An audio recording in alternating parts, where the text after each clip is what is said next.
I don't know. It's not out. Thanks for watching. No, but actually, I have done some research on the game, and I do pretty much stand by the fact that, yeah, it's not out. So I don't know how you're expecting me to give opinions on it. But look, at the end of the day, obviously, any competition to DBD is a great thing. No matter what, it's always objectively a good thing. Even if the game fails, it just means Dead by Daylight might be threatened for a bit and try a little bit harder for a short amount of time. So no matter what, it's a good thing. That being said, do I think this game has any hope of, being competition to DBD?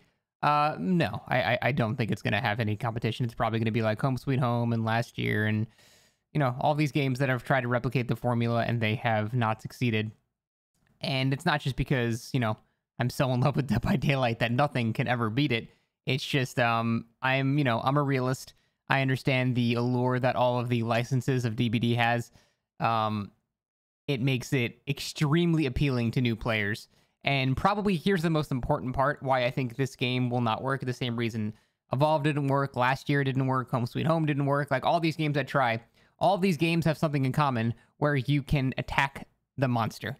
And I think that is the key differentiating factor. It's the only unique variable I can pin on Dead by Daylight that the other games do not share.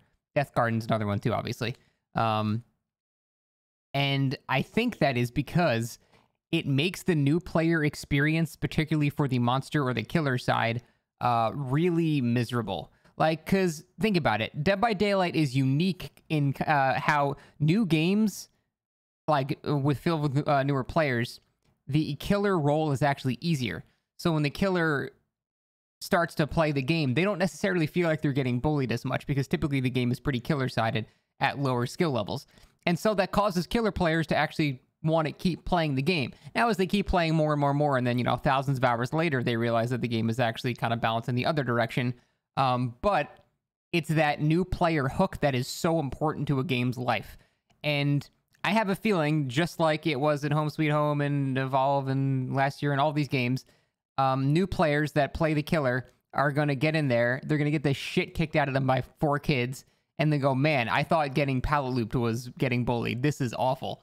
And I think that's going to be the main reason that games like this will not end up working. Again, this is not what I'm hoping for. I'm hoping it's an amazing game because Lord knows, A, we could use a break from DBD, and B, it could use competition so the game actually improves. I just think the fact that you can attack the monster is the weak link between all of these games that have tried and failed. And I'm curious to see if that will remain true or not. I think the aesthetic's pretty cool. It reminds me of like early DBD jank in terms of the animation and stuff like that. And some of the actual base mechanics seem cool. It seems like killer interaction is forced, meaning that you're not having to deal with that whole, just do gens and leave and no interaction with the killer happens, which is extremely boring and probably DBD's biggest weak point. But at the end of the day, it's that new player hook that I'm worried about. And I think DBD has that new player hook between the licenses and the killer experience being a lot better for newer players. And if you don't get that new player hook, if your base isn't strong enough when you start, it's like exponential growth and decay. Whatever your base number is going to determine what the community is coming on down the line. And I don't know that this game is going to have it in it to have that initial strong presence. But I hope it does, because the devs seem really cool. They seem to actually know how to play their own game, which is wonderful. I don't know. I think the core concept of being able to be attacked is what separates Dead by Daylight from the others in this genre, and I'm curious to see if that's going to be the main differentiating factor of whether or not this game also fails, or maybe it'll succeed. Again, I hope it does. I hope it does succeed, but I have a feeling it will not. But that's it. Like I said, I can't give really that many thoughts on the game because I haven't played it. No one's really played it. So I don't know. This is mostly just so people stop asking me. Yes, I've heard of VHS. No, I don't have a strong opinion about it because no one's played it. The end.